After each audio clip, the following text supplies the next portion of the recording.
हम्म. सगळ्यात महत्वाचं म्हणजे आघाड्यांचं राजकारण, उदय, राज्य आणि राजकारण या कंटेंट्स कडे आपण बघणार आहोत. जवळपास पहिल्या युनिट मधला म्हणजे खूप मोठा पोर्शन आपण पॉलिटिक्स ऑफ महाराष्ट्र म्हणजे राज्याची पुनर्रचना यामध्ये आपण बघितलेला होता.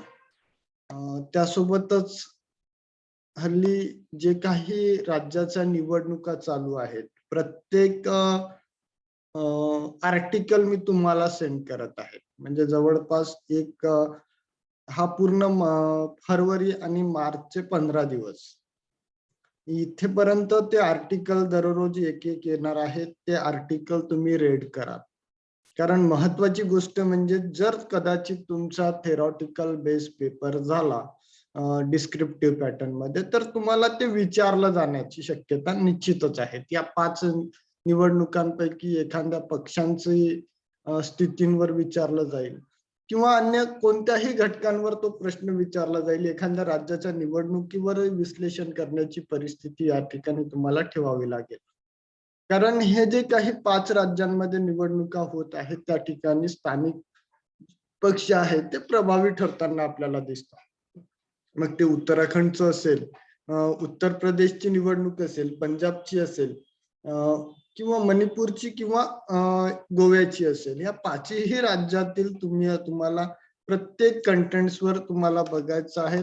आणि हल्ली जे काही वातावरण तपत आहेत, हिजाबच्या मुद्द्यांवरनं असेल किंवा अन्य शेतकऱ्यांच्या मुद्द्यानुसार जे काही तपलेलं होतं, त्या सगळ्या मुद्द्यांचं या ठिकाणी शहानिशा होताना आपल्याला दिसतात. त्यामुळे त्या आर्टिकल मध्ये खूप महत्वपूर्ण माहिती आहेत, बॅकग्राऊंड आहेत राज्याच्या राजकारणाचं. त्यामुळे ते तुमच्यासाठी स्पेशल आहेत असंच म्हणून तुम्ही त्याचा स्वीकार करावा. आपण आघाड्यांचं राजकारण, उदय, राज्य आणि राजकारण म्हणजे पर्टिक्युलर केंद्रांमध्ये 1990 पर्यंत केंद्र आणि अनेक राज्यांमध्ये काँग्रेस वर्चस्वाचं हे होतं. म्हणजे अक्षरशः 77 ते 79 अशा 2 वर्षांचा जर कार्यकाळ सोडला तर 1950 पासून 52 पासून 1952 ला पहिली सार्वत्रिक निवडणूक झाली. तिथून तर 1990 पर्यंत अक्षरशः 30-35 वर्ष 38 वर्ष काँग्रेस सत्ता प्रभावी होती. आणि ही काँग्रेस प्रभावी असल्यामुळे त्यातून जे काही उणिवा काँग्रेसकडनं सुटल्या, त्या काँग्रेसचा उणिवा इतर पक्षांनी दूर करण्याचा प्रयत्न केला. त्यामुळे काँग्रेस बॅकफूटवर आलेली आपल्याला दिसून येते. 1990च्या दशकात भारतीय राजकारणाची कूस बदललेली दिसते. म्हणजे त्याचा गाभाच बदलून गेला, अंतर्गत बदल घडून आला. मंडलांचा प्रयोग तत्कालीन काळामध्ये करण्यात आला. मंडल प्रयोग म्हणजे काय, हा सगळ्यात महत्वाचा प्रश्न आहे. मंडल प्रयोग म्हणजेच मंडल आयोग स्थापन करण्यात आलेला होता, ज्यामध्ये इतर मागासवर्गीयांच्या हक्कांबाबत चर्चा झालेली होती आणि त्या इतर मागासवर्गीयांना शैक्षणिक आर्थिक आरक्षणासोबतच राजकीय आरक्षणाची तरतूद सुद्धा करण्यात यावी. परंतु जे राजकीय आरक्षण होतं ते फक्त स्थानिक स्वराज्य संस्थेपुरतच मर्यादित होतं. राज्याच्या विधिमंडळामध्ये किंवा केंद्राच्या लोकसभेमध्ये ओबीसींना कुठल्याही प्रकारचं आरक्षण देण्यात आलेलं नाही. आणि ती तरतूद त्या ठिकाणी चालू झाली. ओबीसी समुदाय संघटित व्हायला सुरुवात झाली. ओबीसी चळवळ असेल, आरक्षण चळवळ असेल, भाषा चळवळ, या मुद्द्यांनी भारतीय राजकारणाला दिवसेंदिवस प्रभावित करण्यात आलेलं होतं. तामिळ भाषिकांचा प्रश्न खूप मोठा प्रश्न गंभीर झालेला होता. इतरही भाषिकांचे प्रश्न दिवसेंदिवस वाढत चाललेले होते. मतदार कोणा एकच पक्षाला बहुमत न देता राजकीय पक्षाचे सामाजिक आधार याच काळामध्ये बदलत गेलेले आपल्याला दिसून येतात. राजकीय महत्वाकांक्षा, ज्याला आपण पॉलिटिकल अँबिशन नावाची कन्सेप्ट आहे, ती खूप कमी रेअरली वापरली जाते. राजकीय महत्वाकांक्षा ह्या प्रबळ झालेल्या दिसतात. प्रत्येकास आपल्या जातीची संख्या ज्ञात झालेली होती.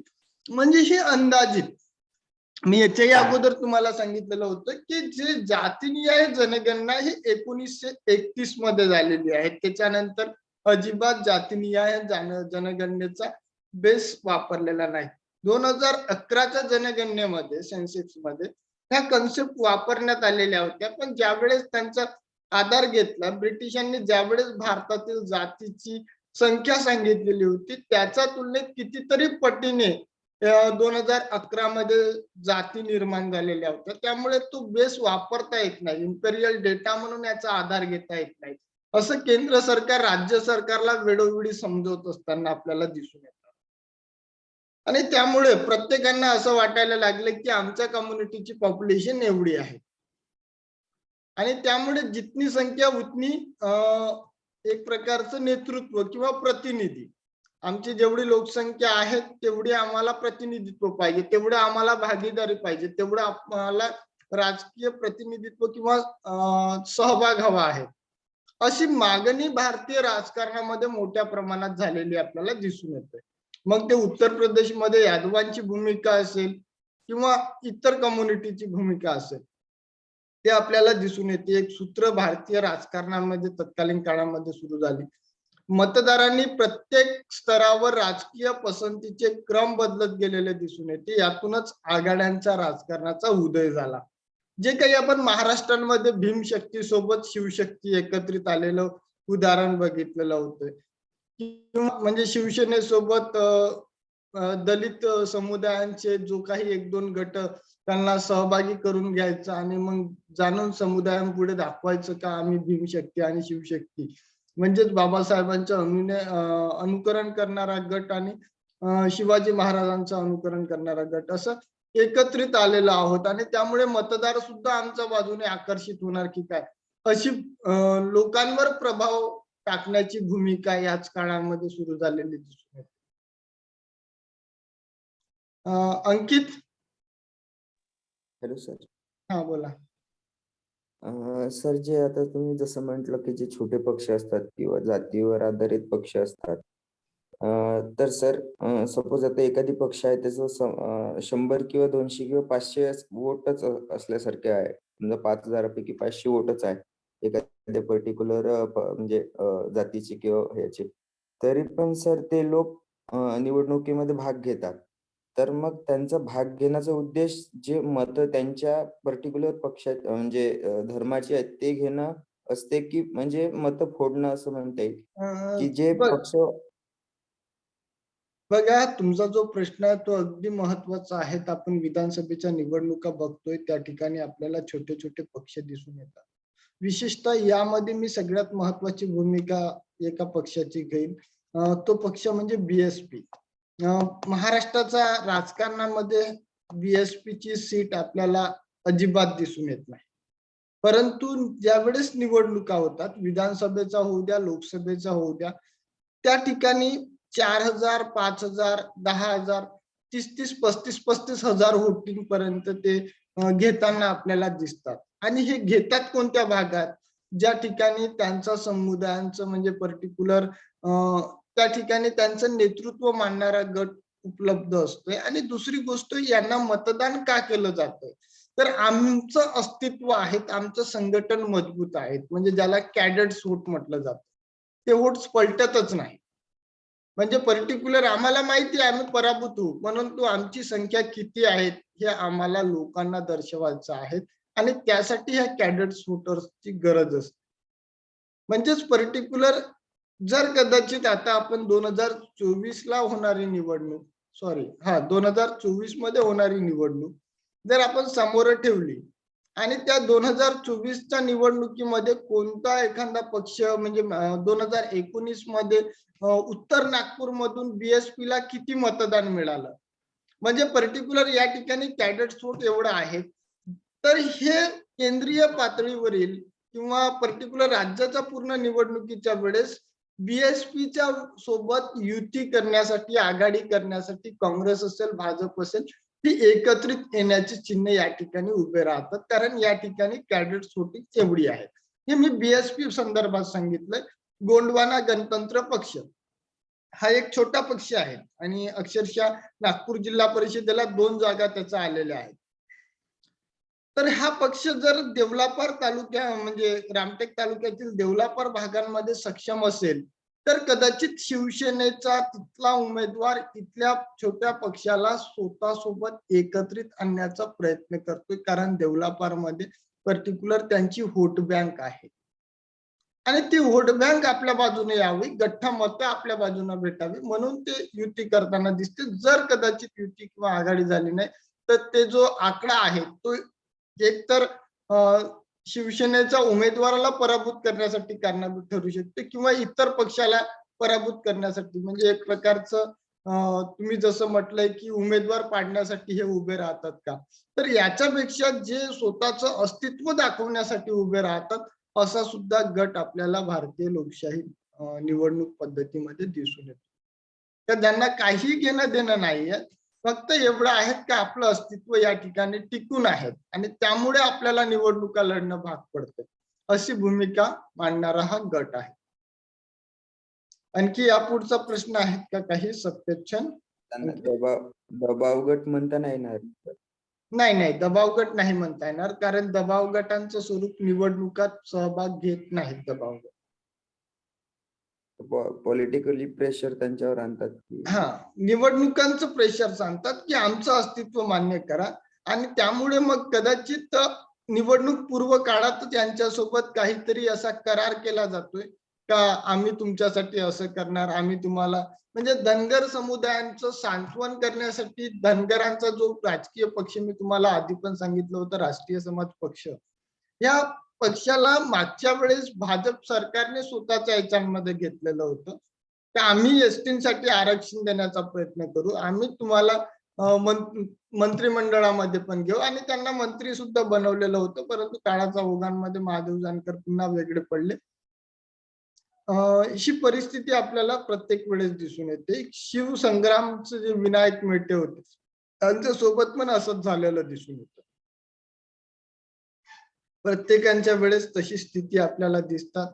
म्हणजे एक प्रकारचं ते गठ्ठा मत एकतर आपल्याला नुकसानदायक ठरू नये आणि हाच प्रश्न मी तुम्हाला औरंगाबादमध्ये जे काही MIM ची सीट लोकसभेला निवडून आलेली होती त्यावेळेस सुद्धा तसंच झालेलं होतं. रावसाहेब दानवे यांचा जवाई ज्यांचं नाव हर्षवर्धन जाधव असं होतं, त्यांनी पर्टिक्युलर मराठा समुदायांना एकत्रित आणण्याचा प्रयत्न केला आणि त्या ठिकाणी वेळोवेळी शिवसेनेला उमेदवारी दिली जात होती. मला वाटतं त्या ठिकाणी चंद्रकांत खैरे असं कोणीतरी वेळोवेळी निवडून येत होते शिवसेनेचे, परंतु त्या निवडणुकीमध्ये हे मराठा समुदायांच्या प्रश्नांवर हर्षवर्धन जाधव यांनी पुढाकार घेतलेला होता. तर त्यावेळेस मात्र असाच गोष्ट झाली, ह्या दोघांमधल्या लढतीमध्ये MIM चा उमेदवार हा निवडून आलेला. म्हणजे पर्टिक्युलर त्यावेळेस जर त्याला जर स्वीकारलं असतं शिवसेनेने किंवा त्यावेळेस भाजप आणि शिवसेना अशी आघाडी होती, युती होती, त्यावेळेस जर हर्षवर्धन जाधवांना काही प्रमाणात जर ऍक्सेप्ट केलं असतं किंवा त्यांना उमेदवारी दिली असती तर त्या ठिकाणचा निकाल हा थोडा वेगळा राहिलेला असता. पण असो, ते जे मुद्दे आहेत म्हणजे आमचं अस्तित्व आहे, आम्हाला आरक्षण पाहिजे किंवा आम्हाला वेगवेगळ्या मुद्द्यांचं जर निराकरण झालं नाही तर अशी स्थिती आपल्याला दिसून येते. निवडणूक निकालांमध्ये परिवर्तन होताना आपल्याला सहजतेने दिसतं. आपण आलेलो होतो जवळपास जेवढी संख्या असेल तेवढी आम्हाला भागीदारी हवी हा जो प्रश्न मोठ्या प्रमाणात निर्माण झालेला आहे. त्यामुळे मतदारांनी प्रत्येक स्तरावर राजकीय पसंतीचे क्रम सुद्धा बदललेले दिसून येतात आणि यातूनच आघाड्यांचं राजकारणाचा उदय झाला. राजकारण हे स्वभावातच अस्थिर असते. बदल हा राजकारणाचा स्थायी भाव असतो. बहुविविधता असणाऱ्या राजकीय व्यवस्थेत हा बदल अधिक जाणवताना आपल्याला दिसतो. भारतीय राजकारण हे जे काही बहुध्रुवीय व्यवस्थेकडे जे आकर्षित झालं किंवा फेकल्या गेलं याचं नेमकं कारण हेच होतं की ज्या काही समुदाय आहेत ते समुदाय स्वतःच्या प्रश्नासाठी भांडत राहिले आणि त्यामुळे भारतीय समाज व्यवस्थेचा परिणाम हा भारतीय पक्ष पद्धतीवर पडलेला दिसून येतो. या संदर्भात श्री धरन नावाचं एक राजकीय अभ्यासक होते. त्यांनी the fragmentations of the Indian school of political economy हे पुस्तक त्यांनी संशोधनाच्या आधारावर निर्माण केलेलं होतं. त्या पुस्तकाचं संपादन करत असताना त्यांनी बहुध्रुवीय राजकारणाचा उल्लेख केलेला आहे. 1989 मध्ये प्रथमच भारतीय राष्ट्रीय राजकारणात बहुपक्षीय पद्धतीचा उदय झालेला होता आणि 1989 ते 1999 या 10 वर्षात बहुपक्ष पद्धतीचा चौकटीत भारतीय राजकारण घडून आलेले होते. केंद्रीय राजकारणात स्थान मिळवू इच्छिणाऱ्या ज्या राजकीय राज्य पातळीवरील पक्षांना एकत्र आणण्यात काँग्रेस आणि भाजप यशस्वी झालेले होते. भाजपने हा प्रथम प्रयोग केला आणि तो आकारात सुद्धा आला. राष्ट्रीय लोकशाही आघाडी, ज्याला रालोआ म्हणतो किंवा आपण त्याला NDA असे म्हणतो, नॅशनल डेमोक्रॅटिक अलायन्सेस, मराठीमध्ये राष्ट्रीय लोकशाही आघाडी. ह्या शब्द लक्षात ठेवाल तुम्ही. राष्ट्रीय लोकशाही आघाडींनी हा प्रयोग सगळ्यात पहिले केला, तो म्हणजे 1989च्या सुमारास. तदनुसार काँग्रेसनेही आघाडीचा प्रयोग केला आणि आघाडी दिवसेंदिवस आकारात येऊ लागली. संयुक्त पुरोगामी आघाडी, ज्याला आपण UPA म्हणतोय किंवा असं नावाने आपण ओळखत असतो. त्यामुळे हा रालोआ आणि राष्ट्रीय लोकशाही आघाडी आणि संयुक्त पुरोगामी आघाडी याचा सुद्धा अभ्यास करणे खूप गरजेचं आहे. कारण हे जे प्रयोग निर्माण झालेले होते हे खरोखरच एक भारतीय राजकारणाची चौकट बदलवण्यासाठी कारणीभूत ठरलेले आपल्याला दिसतात. काँग्रेसला पर्याय म्हणून भारतीय राजकारणात पहिल्या आघाडीचा प्रयोग हा 1998 साली भारतीय जनता पार्टीने केलेला होता. म्हणजे अगोदर कोणते प्रयोग केले जात होते का निवडणुका होऊ द्यायच्या ज्या पद्धतीने होत आहेत त्या पद्धतीने, आणि त्याच्यानंतर मग युती करायची किंवा आघाडी स्थापन करायची जर कदाचित कमी पडले तर. परंतु निवडणूक पूर्व आघाडी करणे हा प्रयोग 1998 पासून निर्माण झालेला होता. त्यामध्ये काय परिस्थिती का आम्ही इथे उमेदवार ठेवतोय, तुमच्या पक्षाचा इथे उमेदवार राहणार नाही, परंतु तुमचे कार्यकर्ते मात्र आमच्या उमेदवारांचा प्रचार आणि प्रसार करतात.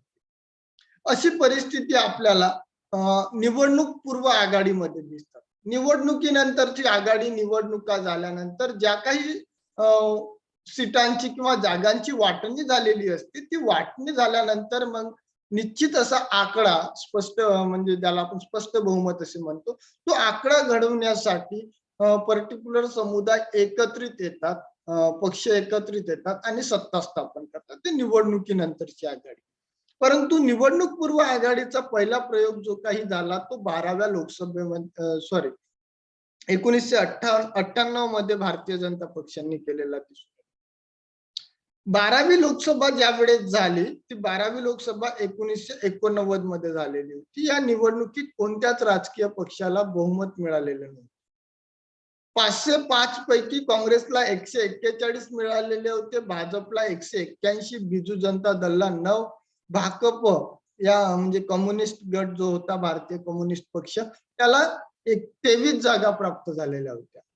भाजपचे नेते लालकृष्ण अडवाणी यांनी पुढाकार घेऊन 12 पक्षांना, हे लक्षात ठेवाल, 1989 मध्ये 12 पक्षांना निवडणुकीनंतर आघाडी, निवडणूक झाल्यानंतरची आघाडी स्थापन केलेली, त्याला आपण राष्ट्रीय लोकशाही आघाडी असे म्हणतोय. हे जर कदाचित ऑब्जेक्टिव्ह टाइप प्रश्न असेल तर तुम्हाला हे गोष्ट लक्षात ठेवावं लागेल का त्यावेळेस भारतीय जनता पक्षाला 181 जागा 505 पैकी मिळालेल्या होत्या, बिजू जनता दलला 9 आणि भारतीय कम्युनिस्ट पक्षाला 33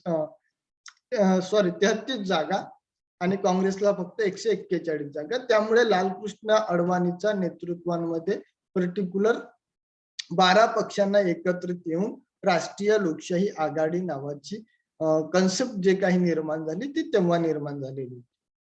यावेळेचे 12 पक्ष कोणते होते तर त्यामध्ये विशेषतः भारतीय जनता पक्ष असेल, शिवसेना असेल, तेलुगू देशम असेल, लोक जनशक्ती पार्टी असेल, शिरोमणी अकाली दल, जनता दल यासारख्या प्रमुख पक्ष राष्ट्रीय लोकशाही आघाडीमध्ये आले होते. आणि त्यावेळेस भारताचे पंतप्रधान वाजपेयी अटल बिहारी वाजपेयी झालेले आपल्याला दिसून येते. राष्ट्रीय लोकशाही आघाडीचा दुसरा प्रयोग हा 13व्या लोकसभेमध्ये झाला. 13वी लोकसभा 1999 ते 2004 अशा कालखंडात मध्ये पार पडली आणि 1998 मध्ये झालेल्या 12व्या, ते जे मगाशी आपलं चुकलेलं होतं, ती 12वी लोकसभा ही 1998 मध्ये, 89 नव्हतं, 98 होतं. त्यावेळेस ती झालेली होती. एकच वर्ष सत्ता, म्हणजे 13 महिने सत्ता राहिलेली होती. त्याच्या अगोदर 13 दिवस सरकार राहिलेली होती. अशा दोन्ही गोष्टी आपल्याला त्या ठिकाणी दिसून येतात. राष्ट्रीय लोकशाही आघाडीचा दुसरा प्रयोग हा लगेच एकाच वर्षात निवडणुका झालेल्या होत्या. 1999 ते 2004. त्यामध्ये भाजप शिवसेनेचं म्हणजे पर्टिक्युलर आघाडीची सरकार त्या ठिकाणी आलेली होती. युतीची सरकार त्या ठिकाणी आलेली होती, आघाडी नव्हे. तर त्यावेळेस सुद्धा अटल बिहारी वाजपेयी हे भारताचे पंतप्रधान झालेले आपल्याला दिसून येतात.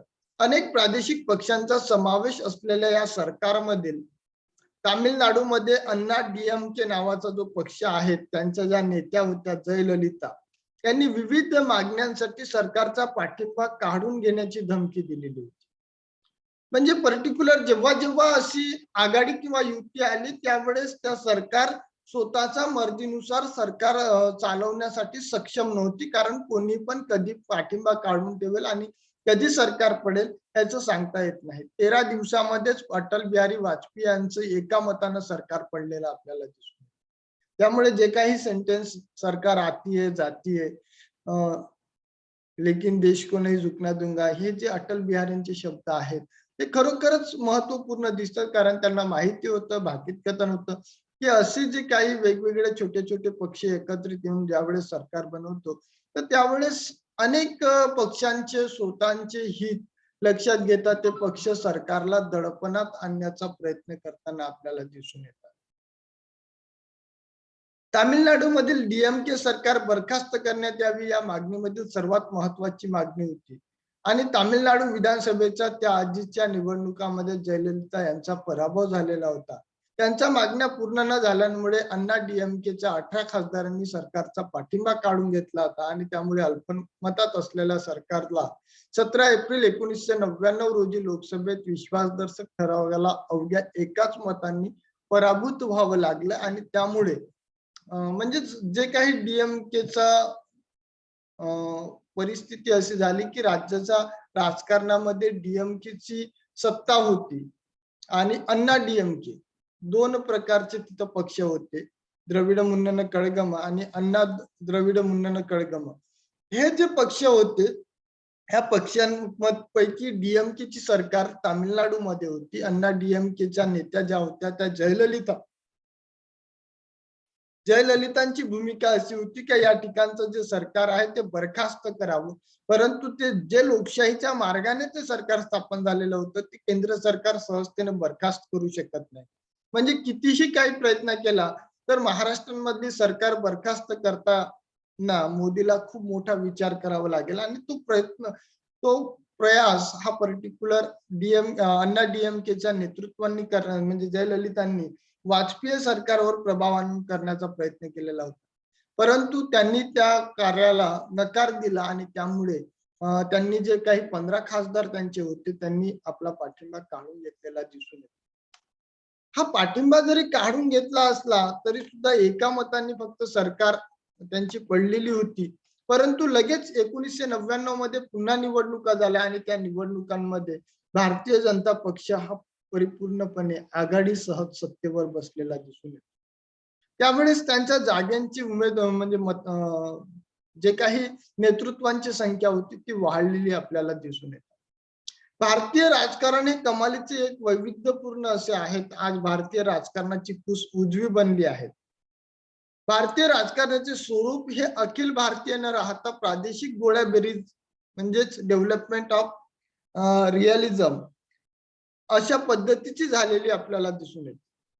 धर्माचा विकास करू पाहणारा भाजप आज विकासाचा धर्म म्हणजे रिलीजन ऑफ डेव्हलपमेंट सांगून केंद्रस्थानी असलेला दिसून येतो.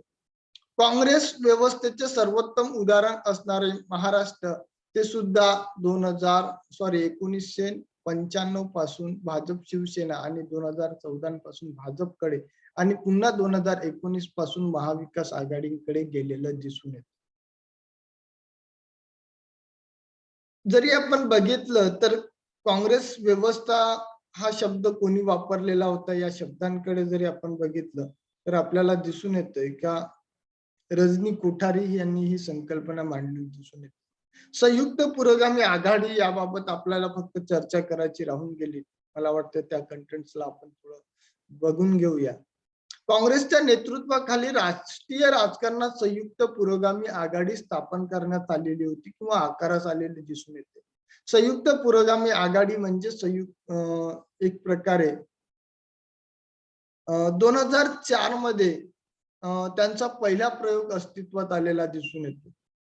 2004च्या 14व्या लोकसभा निवडणुकीत feel good factor, shining India यासारखे नारे काँग्रेसकडनं दिले गेलेले होते.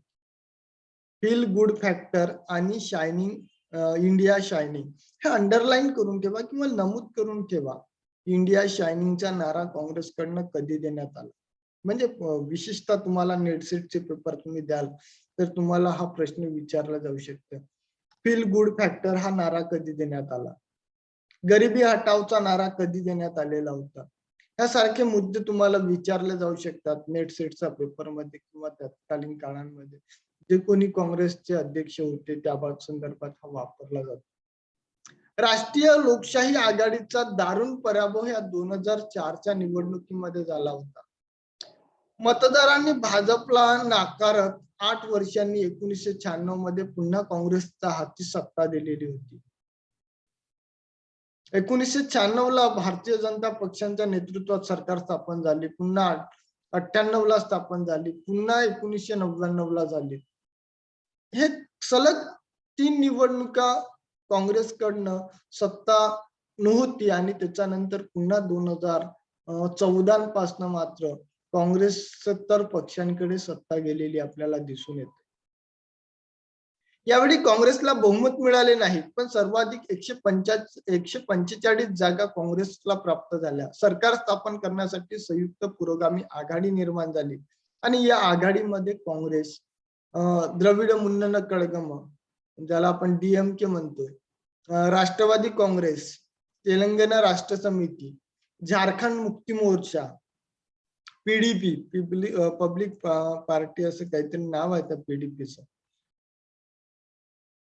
पीपल डेव्हलपमेंट पार्टी म्हणून, मुस्लिम लीग, IPI, RPI, त्याच्यानंतर इत्यादी प्रमुख पक्ष त्या याच्यामध्ये सामील झालेले होते. पंतप्रधान पदावर मनमोहन सिंग हे विराजमान झालेले आपल्याला दिसून येते. त्यांची नियुक्ती झालेली आपल्याला दिसून येते. संयुक्त पुरोगामी आघाडीचा असाच दुसरा प्रयोग हा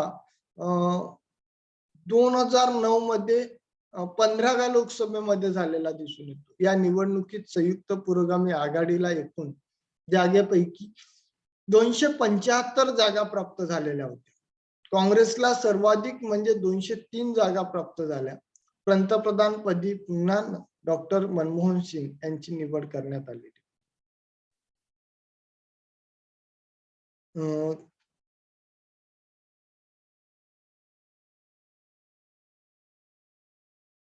मला वाटते आपला हा कंटेंट क्लिअर झालेला आहे.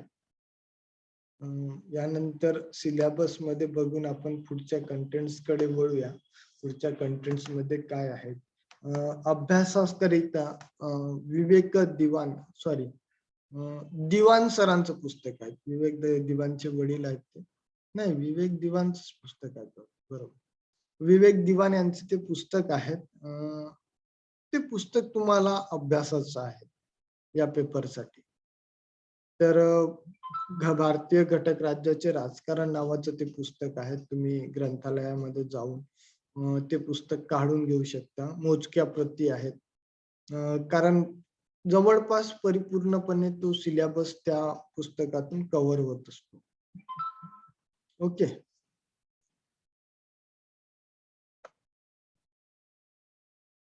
हॅलो.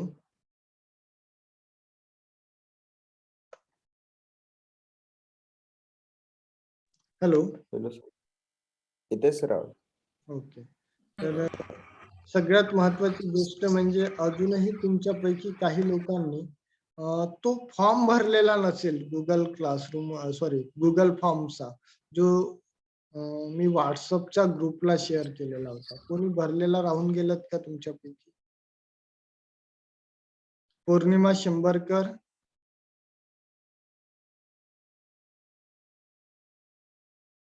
हॅलो.